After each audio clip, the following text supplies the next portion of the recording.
कि घर की पूजा और मंदिर में जाकर पूजा करने में क्या अंतर है? अंतर है। घर की पूजा मंदिर में जाकर, फिर तीर्थ स्थान में जाकर, फिर धाम में जाकर, इसमें विशिष्ट फल है। जैसे घर में आप 1000 माला जपे और गौशाला में जाकर के 100 माला जपे और देवालय में बैठ करके, जैसे भगवान के प्रसिद्ध देवालय है, 1 माला जपे, तो 1 माला आपकी 1000 माला के बराबर होगी। आप वृंदावन धाम में जपे 1 माला 1,00,000 माला के बराबर जाता है। तो घर का भजन और तीर्थों का, तभी तो जब भगवत प्राप्ति की लालसा होती तो हम तीर्थों की यात्रा करते हैं, संतों का समागम करते हैं, बड़े बड़े देवालयों के दर्शन करते हैं, उससे हमारा हृदय पवित्र होता है।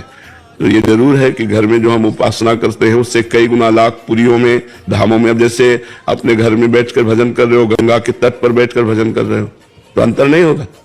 गंगा की धारा बह रही हो, आप माला चला रहे हो। अच्छा, गंगा जल के अंदर खड़े होकर भजन कर रहे हो तो उससे भी ज्यादा लाभ होगा। गले तक गंगा जल में खड़े और भगवान नाम स्मरण कर रहे हो, भगवत ध्यान। तो ये भजन की पद्धतियां हैं। घर से कई गुना लाभ तीर्थों में, पुरियों में, धामों में, पवित्र यमुना, गंगा, नर्मदा आदि के तट पर बैठकर भजन करने से, गौशाला में भजन करने से कई गुना लाभ प्राप्त होता है। और कोशिश करना चाहिए कि थोड़ा समय निकालकर हम ऐसे पवित्र स्थानों में भजन करें। जैसे आप लोग धाम आए हो तो मनोरंजन मत करो।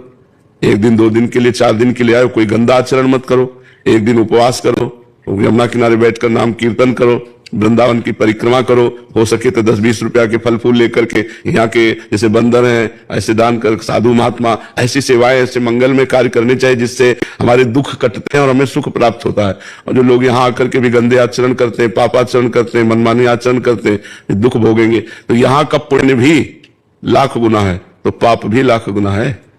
ये बात समझो, अगर पाप किया तो वो भी लाख गुना है, वो आपको दंड, भारी भयंकर दंड देगा, क्योंकि धाम का किया हुआ पाप है।